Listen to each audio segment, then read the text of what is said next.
Hey everybody, it's Andrew Douglas Lane here at the Douglas Moon Fragrance channel, where I review fragrances and give my honest thoughts from the cheap end all the way to the niche, expensive, and luxurious.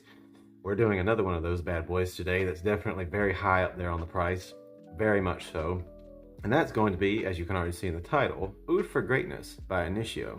Now, I'm going to start off with the price on this one because I'm going to let you know ahead of time. If you're thinking about blind buying this, don't. You can get samples, as I'm always telling people, Max Aroma, Fragrance Net, get samples first before you spend your money to buy anything, no matter how, if I tell you it's like the greatest thing, the elixir of the gods, or it's absolute garbage. Doesn't matter, everybody's opinions are different, but do not just go spend your money because it looks cool and it's hyped up on the internet. With that being said though, the price, $435 for a 90 mil or 3.4 fluid ounces. Now, to tell you this ahead of time, what's the notes? Because again, this is an extremely popular fragrance on the internet. It says on their website, oud, agarwood oil, lavender, saffron, patchouli, musk, and nutmeg. I'm not a professional perfumer, although I have hopes and dreams maybe to get to that point someday and make my own fragrances. But at this moment, I'm just a guy who works for a candle maker supply company, so I'm around fragrances, but not perfumery necessarily.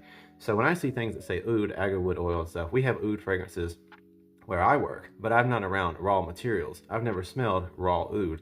But if you watch Aaron Terrence Hughes or professionals like him, he's reviewed this and personally said that he doesn't notice any actual oud or agarwood oil in the fragrance profiles personally, and he's around these raw materials a lot.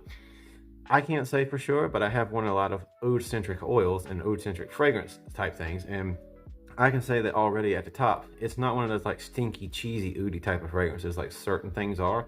I'll do more of those in the future. But in and of itself, these notes are starting off strong with how they say it smells, but let's see what it actually performs like, will we? It is very, very beautiful. I actually really love this, although I don't tend to wear it. I have a coworker who I've let try this on, gave him a sample, and he was crazy about it. But it's extremely sweet. A lot of times when people hear the word oud, maybe you've come across very bright, again, like what they say, cheesy ouds, very Middle Eastern-like oud type fragrances that are, to me, I've grown to love them, some of them, but they can be very harsh for the palate. For a lot of people, not mass appealing.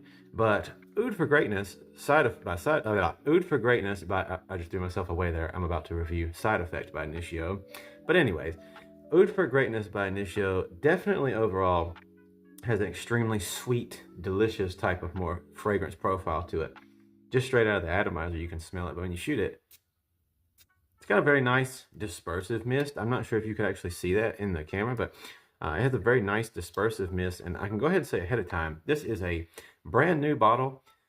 I don't know about people always talking about reformulations and batch codes, because I know this is sister houses, I believe, or cousin houses or whatever with Parfums de Marly, one of my favorite fragrance houses. People always talk about things have gotten weaker. They very well may have, but this is a brand new bottle and it is insane. Already spraying out, extremely sweet.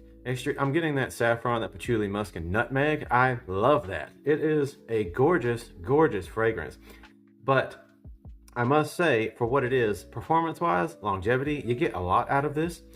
It stands, it lasts, it goes forever. I think on my own personal skin and on my coworker's skin, and we're not talking clothing because clothing can go forever on a lot of things, but on our own skin, spraying this on my forearm, and we sweat a lot at my job, gets very physical, very hot.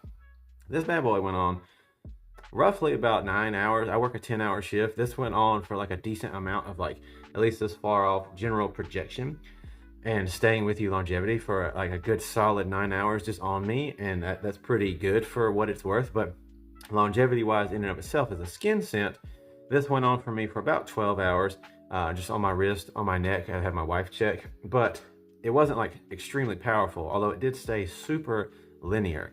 So a lot of fragrances, if you don't know what that is, they tend to shift, they tend to break apart depending on how complex the note profiles are.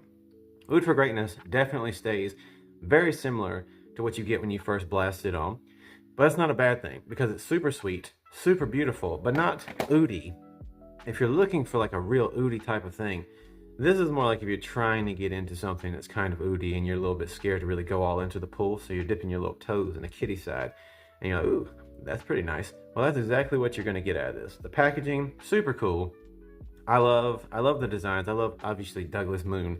I chose Moon because me and my wife, we love things of the moon, whatever, make fun of us. I don't care. We love moon-oriented designs and details. It's just always been one of my favorite things. I love the nighttime. I love the artwork. This is absolutely awesome. Kind of was it hermetic, kind of hermetic alchemy type of looking stuff. And this isn't Middle Eastern, although this is like a type of take from the French house on that kind of thing. But overall, it is beautiful, very long lasting, very strong. But one thing that really just holds me back on this is that price. $435 for this.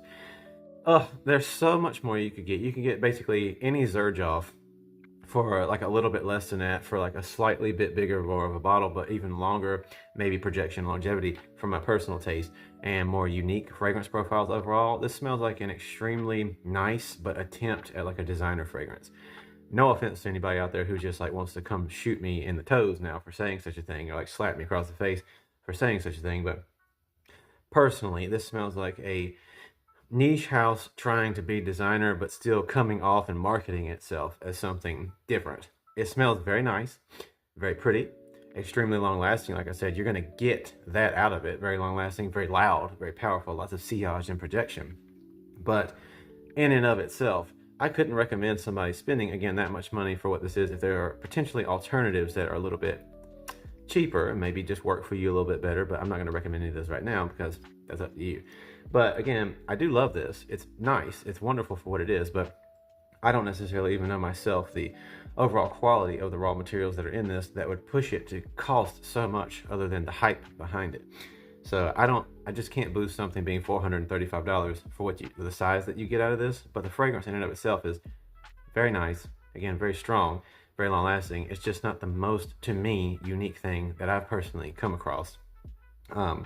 I think, again, like if you was to go for the Torino line of Xerjoffs, or I don't know, something on that, maybe Opera by Xerjoff, you're going to get something very loud, very boisterous, but the price overall is going to be even better for what you get out of it and how much you get from it if you're looking for something like that and want to get into a niche thing. If you're looking for oud fragrances in general and you're really trying to just dive your way in there, this is going to be super expensive. I probably shouldn't recommend this, but Oud Satin Mood by MFK, by Maison Francis Kurkdjian. That's a good fragrance to get yourself going, or Oud Silk Mood. Those are things that have like that kind of oudy feel to it, but they're going to really last, but even be a little bit more on the unique side, a little more denseness. And then Hayat by Xerjoff is something else that I could say if you want to go for like a very oudy type of oud smell. Again, if that's what you're trying to do and you want to experience that, or Silver Oud by Amouage. If you're really looking for like a densey kind of oud fragrance, then you're not going to get that out of this because it's just very, very sweet. But it is nice. I just have a hard time, like the fragrance itself, not the most unique thing ever, but I mean, I'll give it for what it's worth. It's nice, it's pretty, it's sweet. I'll give it like an 8.5, but I'm going to drop it down to an 8, a solid fat 8, because the price, I almost want to take it to a 7.5 because the price is just so high, and I just don't want to recommend somebody paying that much for how much you get out of this. But again, also because if I'm going to pay that much, I'd like it to be like really unique. And to me, from everything I've personally smelled and come across, this just doesn't cut it. And so I'm not trying to be a hater. I'm not trying to be negative for the sake of views or anything like that. I might get a lot of thumbs down, to be honest with you, for saying what I'm saying about this fragrance. I just don't think this is the best choice you can go for. To finish it off, people compare this a lot to Haltane by PDM, again, the sister house. 100%. That if actually, you know, I can't believe I forgot that until this point. Again, I'm sorry, I'm not a professional, and I like to keep these things unedited so you can see that I'm just being honest and going with my real thoughts. I would say Haltane by PDM, way better. Same projection, same longevity for the most part, on me at least. But the price, slightly better, especially if you get it from a discounter, but even if you don't, personally, slightly better. You get more. You get 4.2 ounces out of it instead of 3. And overall, it does the same type of thing, but yet to me in even a better, more approachable, but still even more slightly somehow being more approachable and yet more unique kind of way. So I just don't recommend this for what it's worth because of the price and everything. Get a sample if you want to do that. Keep that, use it for when you want, try it out. But if you're just a regular person spending your hard-earned money, I just personally don't recommend this very much because of how much it costs versus what you want out of it. There's so many more unique fragrances out there. Again, you're trying to get into ouds, so many more oudy type fragrances out there, because if you're trying to get into ouds, chances are you're not really caring too much about how like other people around you user friendly it is. So that's just my thoughts. I'm sorry if this seemed very negative or if you didn't like what I had to say. I'm just going to always tell you what I personally think, but you can think I'm completely wrong, and that's okay because this is subjective. So again, Oud For Greatness, I'm going to say 8 out of 10. Great smell, not the most unique thing ever. Definitely not the oudiest thing ever for the title that it's going for. Great longevity, great projection, but the price, too much for me. I don't personally like it. So thank you guys for watching. This is Oud For Greatness by Initio. My personal thoughts don't have to be yours. Tell me if you like the video. Tell me your thoughts. Tell me what you'd like to see me review. And thank you so much for watching. God bless each and every one of you. And I'll see you guys next time. Andrew Douglas Lane, Douglas Moon Fragrance Channel, Oud For Greatness by Initio.